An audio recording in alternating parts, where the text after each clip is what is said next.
new LinkedIn Hiring Pro can't undo your last hire, the no-show. Who set you back because they didn't show up on day one, or day two, or ever again. And now your product launch is delayed because you're talking to alien abduction podcasters to track them down. But LinkedIn Hiring Pro can help make sure your next hire sticks. In fact, businesses who use LinkedIn are 24% less likely to reopen a role in the next 12 months. Hire right the first time with LinkedIn Hiring Pro. Post a free job today at linkedin.com/quality. Visible puts the ultimate wireless hack in the palm of your hand.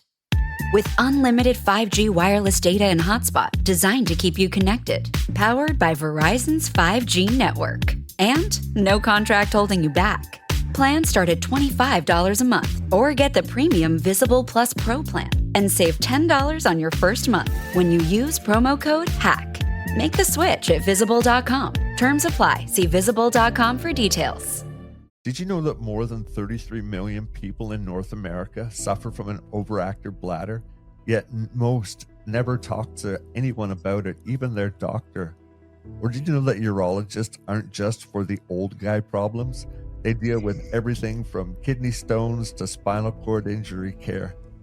Welcome to today's episode of the SwagAbility Show, where we support individuals navigating illness, disability, trauma, and even caregivers. Today's guest with me is Dr. Jill Hudson, a friend and a urology surgeon who's changing lives both in the OR and out. So whether you're managing a chronic condition, caregiving for a loved one, or simply want to understand your health better, this episode's for you. Coming up. Let's start with the basics, because whether you're 25 or 75, urinary health matters. But before we get to that, Dr. Hudson, I got to first ask the question, why the choice to become a urologist of all doctor trades? You're not the first person to ask that, because I was actually the first woman to practice urology in New Brunswick, which is the province that I practice in Canada. I didn't know what a urologist was when I started medical school. And then I was lucky enough that at that time in medicine, you did different rotations in different specialties.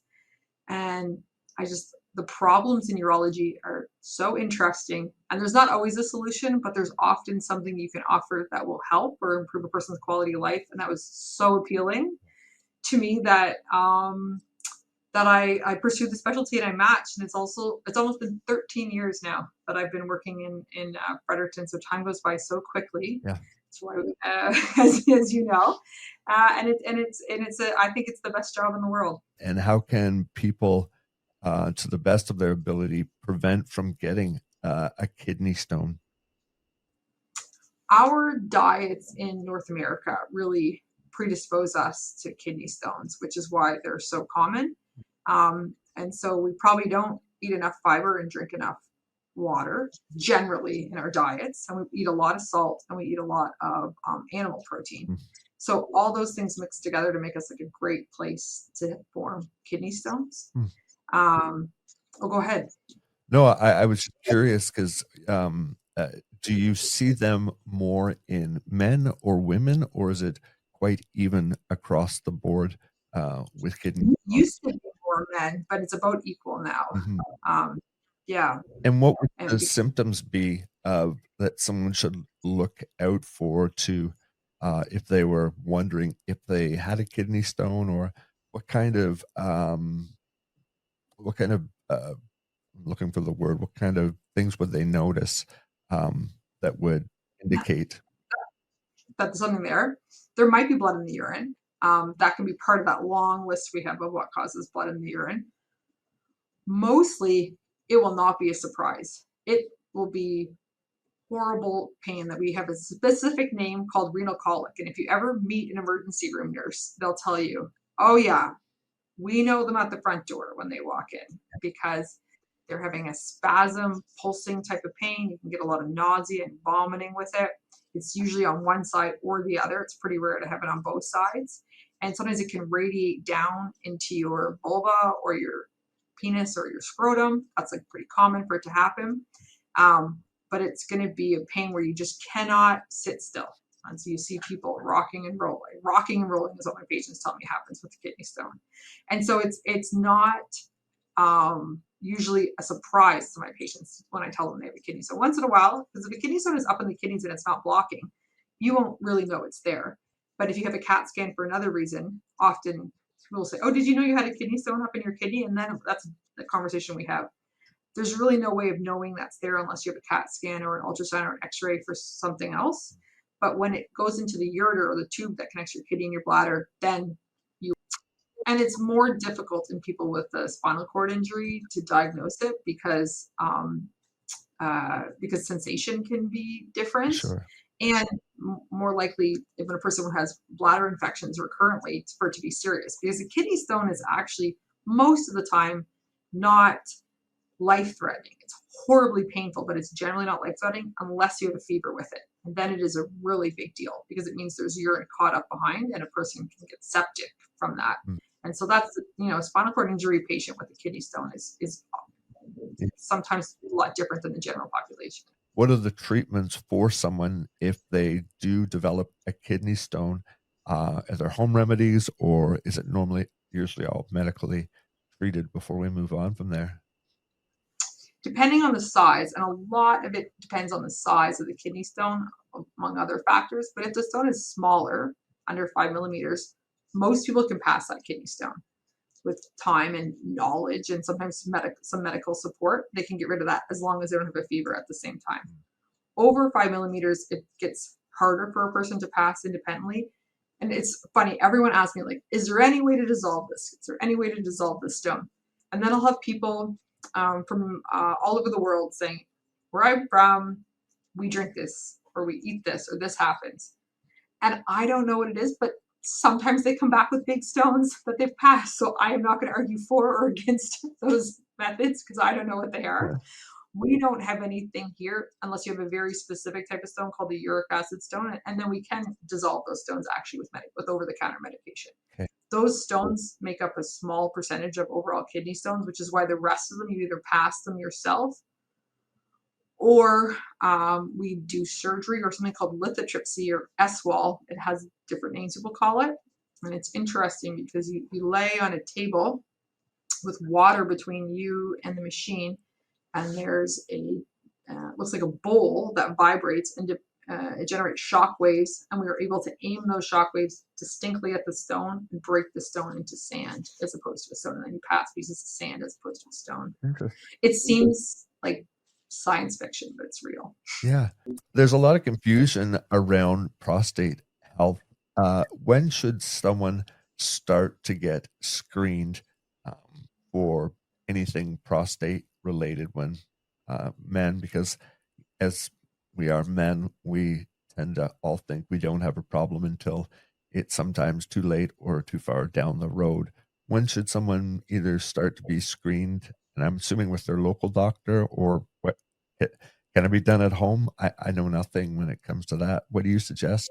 Yeah, it's a good question because a lot of screening is now being done at home, right? We have the fecal occult blood test for colon cancer.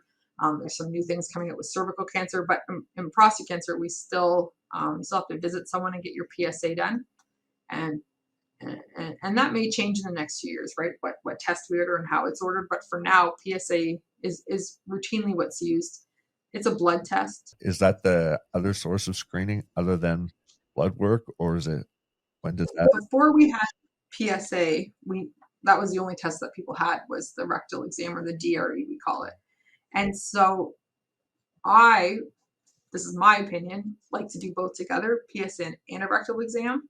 But the rectal exam is not very accurate. PSA is not the most accurate test by a long stretch. We would love to have a test that was very good at diagnosing only prostate cancer, but one that is scalable so that the whole population can get it and we can all afford to pay for it. That doesn't exist right now. Hopefully it will in the future. So we use PSA. And we probably get a little bit added to the clinical story from a rectal exam. But I just really want to tell people, please don't avoid screening because you don't want to get a rectal exam. If you only get your PSA done, it's better than nothing.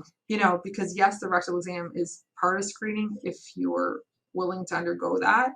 But I don't think it's a reason not to get screened if you're a healthy man. The other thing that people should know about screening is it's important to stop screening after some point. People don't often think of that, but we know that prostate cancer is a really slow growing disease, and it usually takes somewhere between 8 and 11 years between being diagnosed with prostate cancer and having symptoms of prostate cancer. Really? So if you have a short life expectancy, something else is going to happen to you in the next years because of other diagnoses you have, we shouldn't be screening you, because all we're going to do is give you stress, and we're not going to make you live any longer. And that's a strange conversation, because many people don't want to think about their mortality, but you can cause people a lot of problems by over screening them. So it's just something I like to put in people's heads. Yeah. That there's a good time to screen, there's a good time not to screen. Do you foresee it in the future, there becoming a better test? For instance, like with a spinal cord injury, I'm assuming for me, my PSA might be not in whatever the normal range is. Would a PSA test on someone with a spinal cord injury be different than the average population? And so it wouldn't give either a false indication, or because there's enough spinal cord injury patients, say, or other type of injuries, that you now have a better range to look at for those with more of a complex health problem? That is such a good question. That is such an excellent question. Because yeah, we definitely take it into consideration, but we still have to do it, right? Because based on your health characteristics, I believe that you're going to live more than 10 years. So that merits an examination of your prostate. Now, fortunately, when we do this, and we've talked about this beforehand, Yeah. Your PSA is fine. Now, your PSA might, in some people's spinal cord injuries, might not be fine, particularly if you're in the setting of a prostatitis or a bladder infection, because that's going to drive up your numbers. So when we do a PSA, you have to really interpret it in the context of the patient that you're treating. So if I had a high number, I would not get excited about it. I would say, like, Stephen, listen, I don't know what you're doing at the time, but your number's higher than it was a year ago. So we're going to wait 6 weeks and repeat the number. And it usually goes down. 50% of the time in all people, it goes down. But particularly in somebody with a spinal cord injury who's catheterizing or has different reasons why their number could be high, we're not going to get excited about one number. We're going to watch it and reevaluate.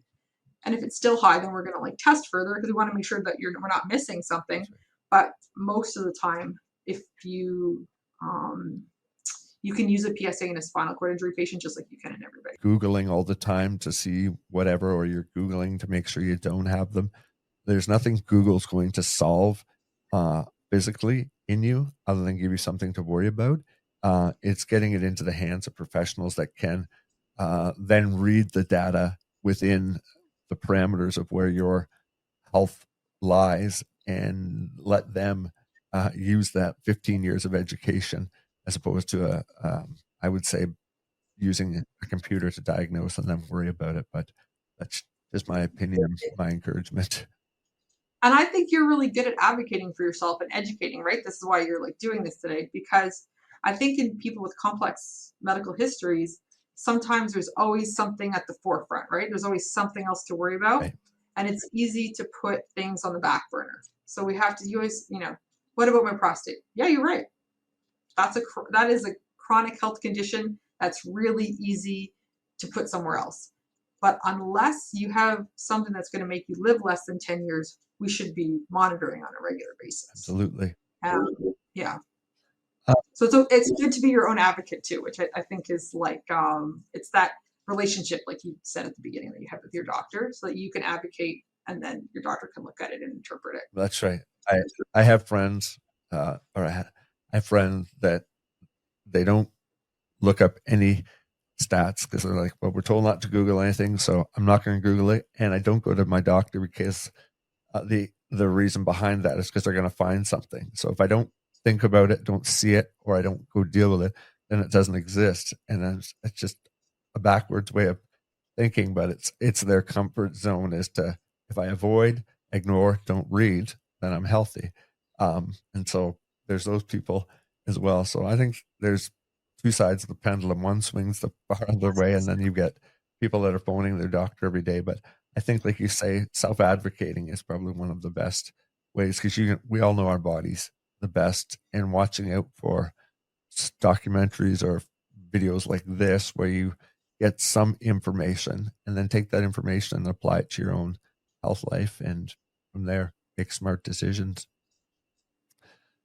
Yeah, and I think the decision making is the most interesting part of medicine. So I think that's where having that back and forth with a person in the context of their, because a lot of prostate cancer is long-term planning, right? We just said it takes like 7 to 10 years for something to happen. So it's knowing what your values are and what you want to do in the future. And yeah, that's like the intriguing part of the conversation. That's why computers will not replace us in the near future. Right. And before we leave the subject of prostate cancer, if caught at reasonable amount of time, or it's, I don't know if it's the same with uterine cancer or things like that. Are they cancers that usually have a success of either being knocked down, or I don't know if there's even such thing as a cure, if they're caught in time or caught up front and things like that? Because I've never had it, don't want it, but obviously there is the population that does deal with it in men and women. And I don't know if caught early enough, if there's good success. So prostates are this interesting little gland, and they don't really do very much good once you have, if or once you've had your children. Yeah. Just kind of are in the way in men. Yeah. So because people don't wonder what they're there for, and really they're there for helping in procreation. And once that's over, they don't really have a lot of a role. They help support the muscles that keep a person dry with coughing and sneezing. But that's really, they're really like a funny little gland in men. Unnecessary evil. And so if prostate cancer is caught early, then yes, it's a treatable disease. And it's treated often, the mainstays of treatment are either surgery or radiation. There are some different techniques that are recognized, but are less common, basically. And our whole goal is to treat it to avoid it spreading to the bones, which is where it spreads 90% of the time if it's left. And the interesting thing, like you said about prostate cancer, is it has no symptoms in its early stages. That's why we have to do a test for it. And ideally, we find it in young, healthy people, because if you're not healthy, then it will not be something that bothers you. So we're looking for it in the people who don't want it to be found. Basically, they're like, I'm too busy doing other things to have this right now. That's the population that we want. Yeah, interesting. I wouldn't have thought of it that way. Speaking of procreation, that kind of moves on to where I was heading next. What are some of non-surgical treatments for erectile dysfunction that men may not know about that exist? So, for a while, there was, when I was just starting training, which is a long time ago now, that's when Viagra, all these trade names of drugs came out. Yes. And that's what the words everyone's heard of, right? And there's been very little movement. There's been some repackaging in those drugs over the past years, but the drugs that were there a few years ago are the same drugs. So that would be the mainstay of the non-surgical treatment for it. I mean, and there's also advocating for a person's health, right? One of the worst things you can do for your erections is smoke. It's horrible for erections. There's some medications that can interfere with erections.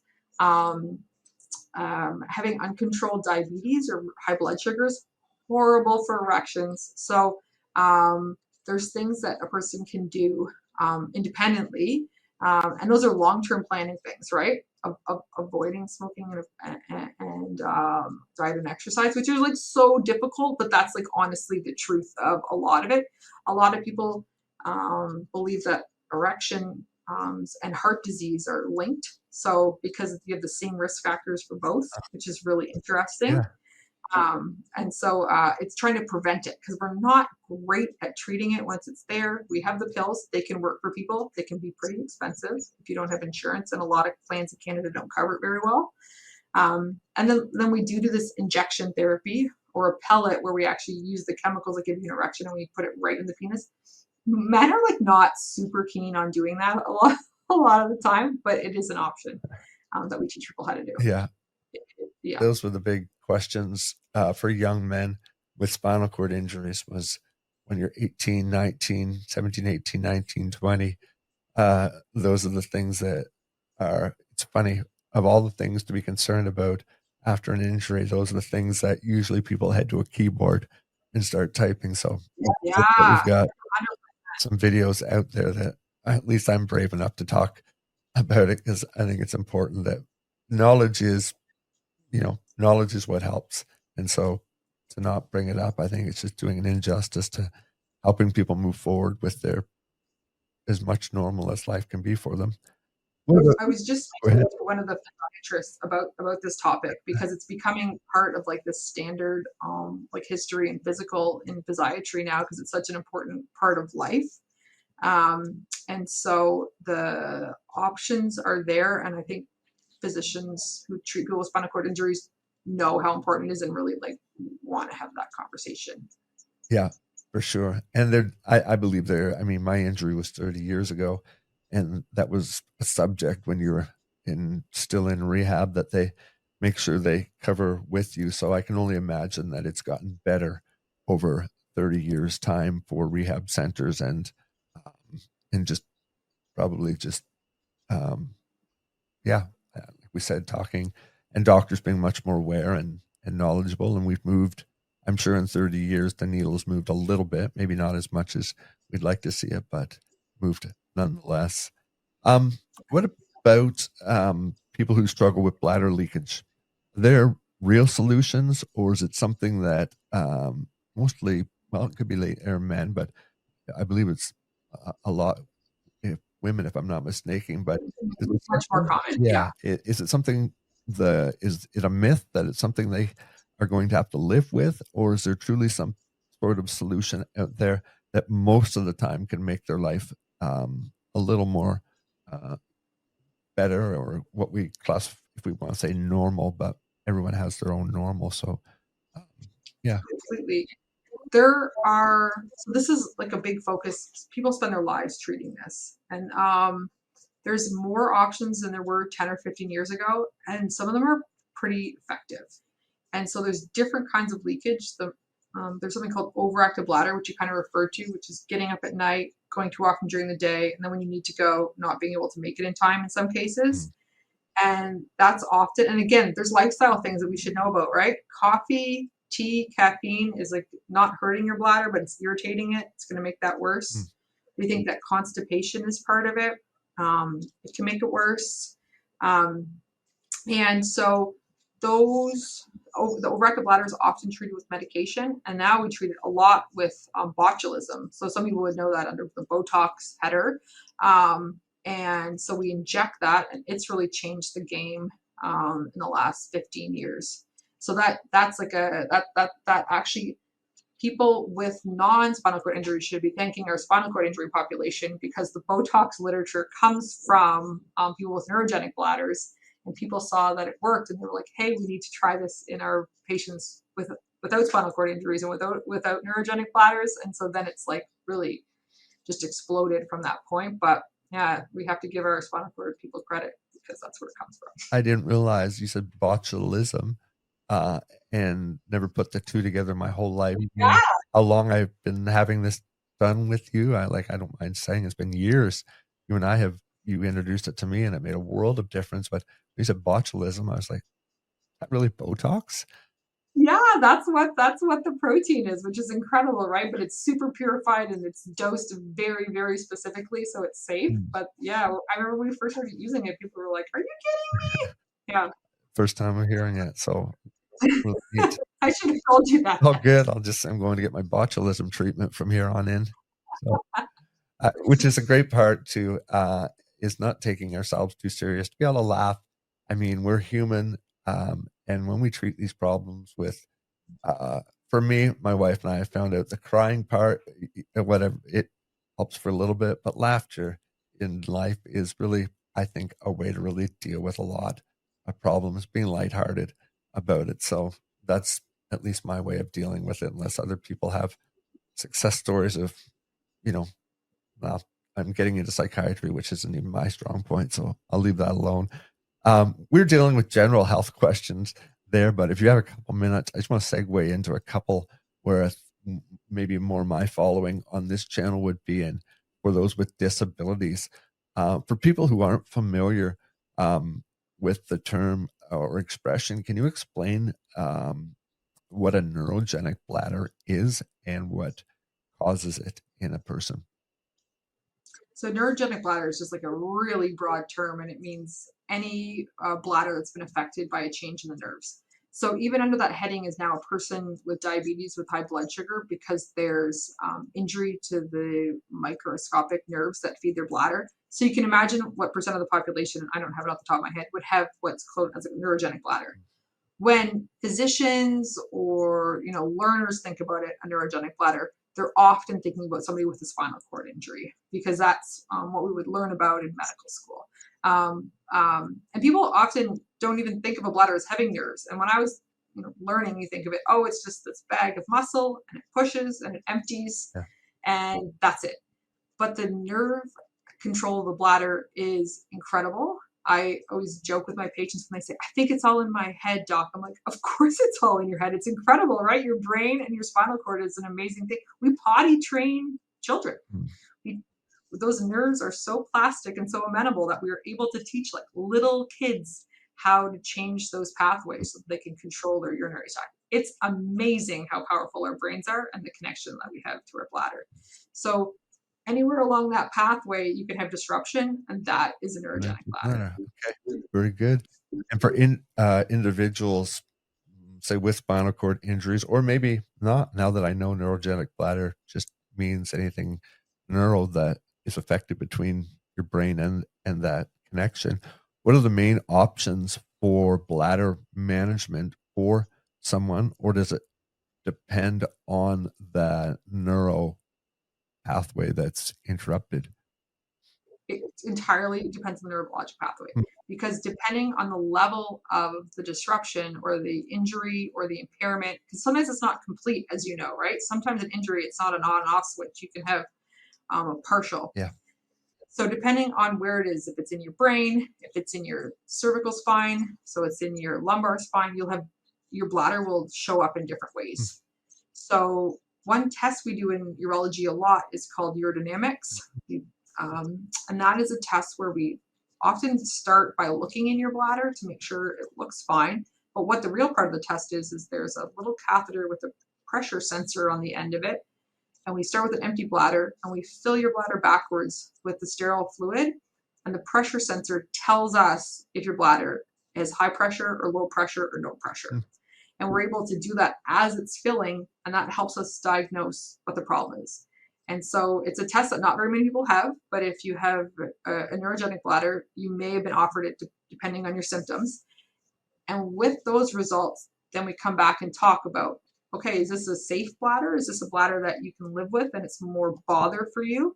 Or is this an unsafe bladder where the pressures are really high, you're getting infections, and you might be affecting how well your kidneys function over time? That really makes us want to do something sooner than later. And it helps us know why are you leaking? Is it because your sphincter is not working? Or is it because your bladder's pressing too hard? Or are you overflowing where you just have a full bladder and it's just, it's like a cup that you're pouring water into and it's just coming out over the side. So neurogenic bladders can present all along the spectrum. So it often takes a bit more testing, and it's so specific to the person's diagnosis, especially where the area is.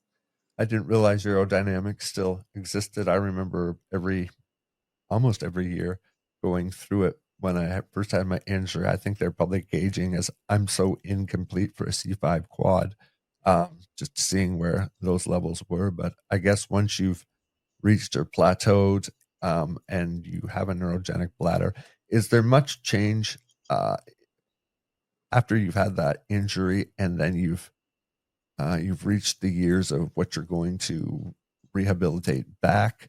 Does the bladder usually, with a spinal cord injury or any other injury that's neuro, does it, once you've had urodynamics done, is it safe to say that's probably very rarely you're going to get another urodynamics treatment, you just then have a way of treating your bladder from there on in? So the recommendations that like I grew up with were regular urodynamics on a person like you had. And that switched a few years ago because it's a big invasive test. So it took a lot of resources, but also patients don't love sometimes having them it's a, you're trying to live your life and then we're hauling you in to do this test. And then the doc says like, oh yeah, we're not going to change anything based on that. Right. Like people don't like getting tests. Not with autonomic dysreflexia and the whole bit for a spinal cord injury. Like, right. Unpleasant. Very much.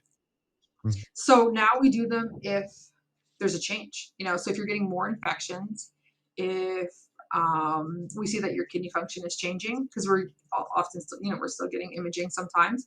If those things are changing, if a person's leaking more, maybe the catheters are harder to put in. If these little indicators are not what they were last time we talked, then we'll repeat them. Very good. Yeah. Thank you. I got just a couple more, but I know we're pressed for time and I don't want to hold you.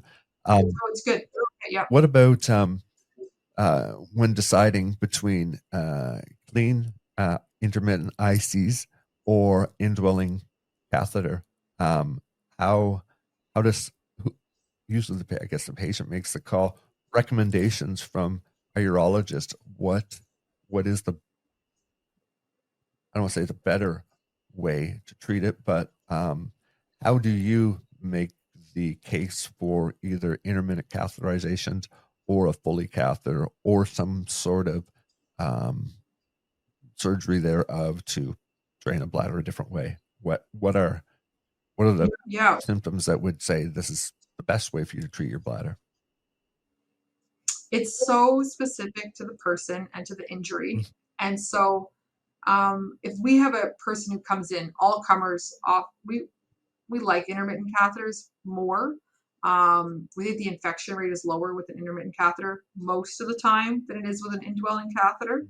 And indwelling catheters can sometimes cause some wear and tear on the penis. They can irritate the opening or the meatus, and they can sometimes make it bigger, and cosmetically that doesn't sometimes appeal to patients.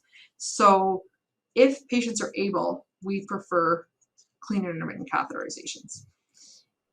If people are not able, physically not able, that they can't for lots of reasons, then we'll go into an indwelling catheter. And there's also a suprapubic catheter, right? That often people have never considered if they have just been part of the general public and haven't thought about catheters in their whole life. A suprapubic catheter goes through your lower abdominal wall, like below your belly button, directly into the bladder. So it goes into the bladder and the equipment is the same, but it doesn't go through the penis, which is better for a lot of patients and can be a bit easier to change. The infection risks are very, very similar to an indwelling catheter that goes through the urethra or the penis, but a lot of patients would prefer those if they're going to be like a long-term bladder solution. I see. So the suprapubic doesn't necessarily swing the pendulum the other way to all of a sudden cut down on infection. It's just maybe more of a comfortable, more like I've had Foley's in for a long time before, and they're very uncomfortable, and they do also tear, like you say. But in terms of health-wise, between an indwelling and a suprapubic, the infection rate doesn't dramatically change either way. Not dramatically, yeah. UTIs are a huge concern with people with any sort of catheter.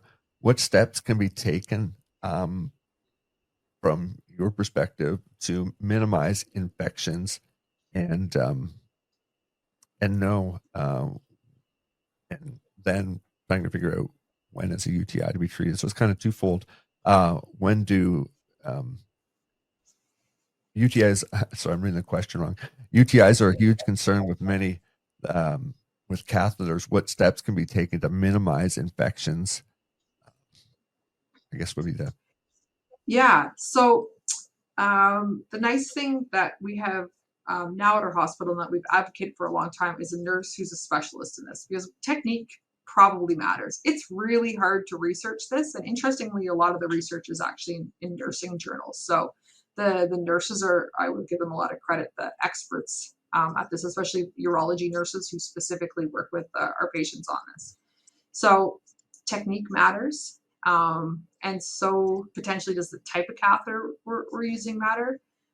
There's a lot of controversy over years about whether you could use catheters over and over again or whether you should use a new catheter every time. I don't know if that's been like totally solved in the literature, but I think people who are having trouble with bladder infections, we go to a single-use catheter in those people because it helps people get it under control. And we want to be limiting the amount of people who are doing the catheters to people if we can. That's an ideal situation. And then there's things we're still learning about, right? In the population who without a spinal cord injury, we know that fluid intake is important and avoidance of constipation is important.